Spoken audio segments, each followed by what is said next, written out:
नमस्कार, आप देख रहे हैं दैनिक साथी। हरियाणा में बीजेपी जेजेपी गठबंधन की गांठ लगातार ढीली होती हुई दिखाई दे रही है। भाजपा प्रदेश प्रभारी विप्लव देव की बयानबाजी हो या फिर जेजेपी के प्रदेश अध्यक्ष निशान सिंह का बयान, इसी की ओर इशारा करते हुए दिखाई देते हैं। रही सही कसर वीरवार की रात व शुक्रवार सुबह विप्लव देव से निर्दलीय विधायक की मुलाकात ने पूरी कर दी। अब पूरे प्रदेश में एक ही सवाल पूछा जा रहा है कि आखिर जेजेपी व बीजेपी का गठबंधन कितने दिनों का बचा हुआ है। शुक्रवार को प्रेस वार्ता के दौरान प्रदेश के सहकारिता एवं जनस्वास्थ्य मंत्री डॉक्टर बनवारी लाल ने भी इस पर बयान दिया। सहकारिता मंत्री डॉक्टर बनवारी लाल शुक्रवार को दिल्ली जयपुर हाईवे स्थित अर्बन किंग होटल में केंद्र सरकार की 9 साल की उपलब्धियों का बखान करने के लिए पत्रकारों से रूबरू हुए थे। सहकारिता मंत्री ने कहा कि प्रधानमंत्री नरेंद्र मोदी के नेतृत्व में देश ने अनेक बड़ी उपलब्धियां हासिल की हैं। अब सरकार फैसले लेने से हिचकिचाती नहीं है। उन्होंने कहा कि धारा 370 हो या राम मंदिर निर्माण या फिर G20, इसके प्रत्यक्ष प्रमाण हैं। मंत्री ने कहा कि देश के अलावा विदेशों में भी भारतीयों का गौरव बढ़ा है। किसानों की फसलों का MSP बढ़ाना हो या फिर अंतिम पायदान में खड़े व्यक्ति को लाभ देने की बात हो, केंद्र सरकार ने कोई कोर कसर नहीं छोड़ी। उन्होंने कहा कि माजरा में बनने वाला एम्स का भी जल्द ही प्रधानमंत्री नरेंद्र मोदी शिलान्यास करेंगे। इसकी DPR तैयार हो रही है। यह रेवाड़ी ही नहीं, पूरे प्रदेश के लिए बड़ी उपलब्धि है। प्रेस वार्ता के दौरान भाजपा जिला अध्यक्ष प्रीतम सिंह चौहान, भाजपा प्रदेश प्रवक्ता वंदना पोपली सहित अनेक भाजपा नेता मौजूद रहे। इसके अंदर भारतीय जनता पार्टी की सरकार ने माननीय नरेंद्र भाई मोदी के नेतृत्व में 9 साल पूरे किए हैं। उसी के ध्यान में रखते उसी के उपलक्ष्य में आज ये प्रेस कॉन्फ्रेंस बुलाई गई है, प्रेस वार्ता बुलाई गई है। और पिछले 9 साल के अंदर जिस तरह से देश की सरकार ने सभी लोगों के लिए जैसे सेवा, सुशासन और गरीब कल्याण के लिए जो कार्य किए हैं उनके बारे में अवगत कराने के लिए ये जनता के बीच में हम लोग आए हैं। तो जिस तरह से 9 साल में देश के प्रधानमंत्री ने, भारतीय जनता पार्टी की सरकार ने व्यवस्था परिवर्तन का काम किया है, सबका साथ सबका विकास और सबको साथ लेकर के और सबका विश्वास जीत करके और अंत्योदय के सिद्धांत पर जिस तरह से हमारी चाहे केंद्र की सरकार हो चाहे प्रदेश की सरकार हो, दोनों सरकारें काम कर रही हैं। तो आपने देखा होगा कि देश के प्रधानमंत्री जी ने जब शपथ ली तो उन्होंने कहा था कि मेरी सरकार गरीबों के नाम, और उसी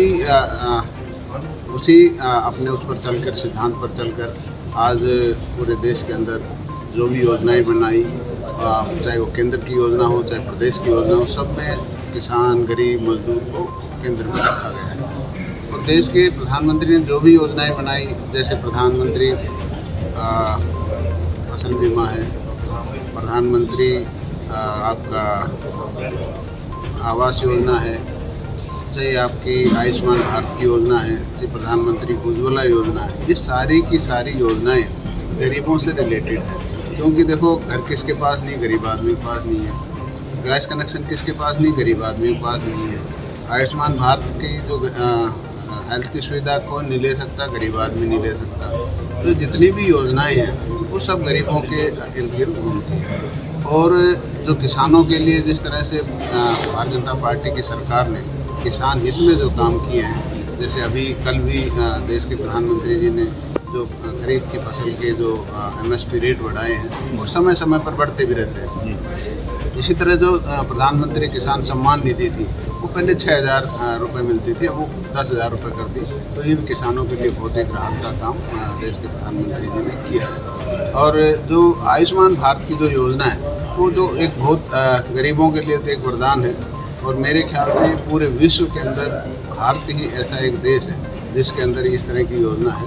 और देश के प्रधानमंत्री जी ने जो सोचा कि भाई हमारा देश का कोई गरीब आदमी इलाज के अभाव से अपनी जान ना गंवाए, तो उसके लिए ये आयुष्मान भारत की योजना शुरू की। और हमारे मुख्यमंत्री जी ने तो उससे आगे बढ़कर भी एक चिर आयु योजना भी शुरू की है। जो लोग जिनकी भाई BPL में नहीं है और जिनकी आय 1,80,000 से कम है, उन लोगों को भी इस तरह की सुविधा देने का काम हमारी सरकार ने किया है। तो बहुत सी योजनाएं हैं और जो व्यवस्था परिवर्तन का काम किया, आते ही देखो GST लागू कर आने लगी है और चर्चा ये भी है कि कब तक आखिर ये सरकार चलेगी, तो इसको लेकर के आप बड़ी प्रतिक्रिया आपकी तरफ से? देखो, जहाँ तक गठबंधन का सवाल है, ये हाईकमान जो हमारे केंद्रीय नेतृत्व है पार्टी का, वो इसके बारे में फैसला करेगा। लेकिन फिलहाल जो गठबंधन की सरकार है वो ठीक चल रही है और अच्छा काम कर रही है। शुगर फेड के चेयरमैन के द्वारा एक इस्तीफा दिया गया, तो उसी बीच कृषि मंत्री का एक बयान आया कि जिसको हमारी नीतियाँ अच्छी नहीं लगती वो इस्तीफा दे सकते हैं, तो इसको किस नज़रिए से देखते हैं? देखो, ये हर आदमी का अपना अपना क्षेत्र का लगा लो, विधायक का क्षेत्र है वो, और वहाँ लाठीचार्ज हुआ तो वो उनकी हो सकता है उसकी वजह से उन्होंने दिया हो।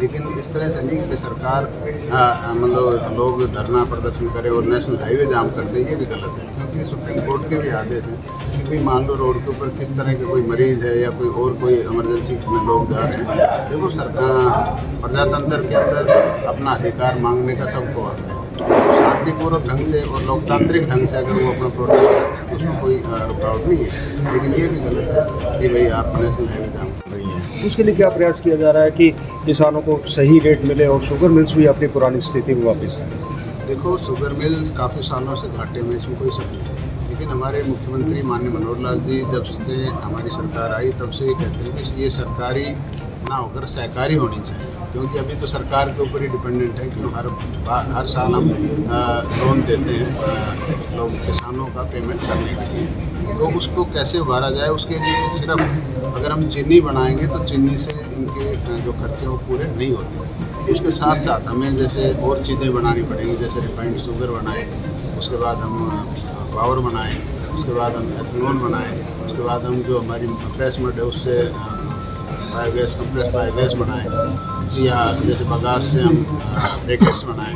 ये सारी चीज़ें अगर हम बनाएंगे तभी जा कर के ये इनके जो खर्चे पूरे होते हैं।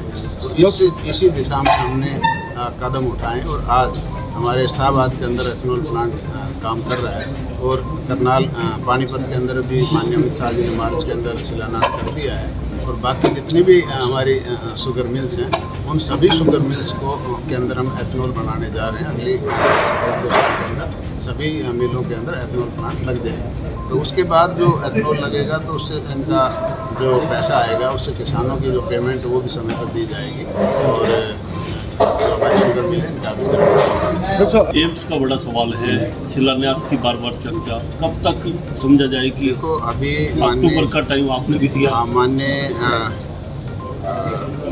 राव इंद्रजीत सिंह जी ने भी बात की कि भाई हम इसका जल्दी शिलान्यास करवा रहे हैं। और उन्होंने भी जो हमारे स्वास्थ्य मंत्री, केंद्रीय स्वास्थ्य मंत्री, उनसे बात की है और मैं भी उनसे मिल के आया था।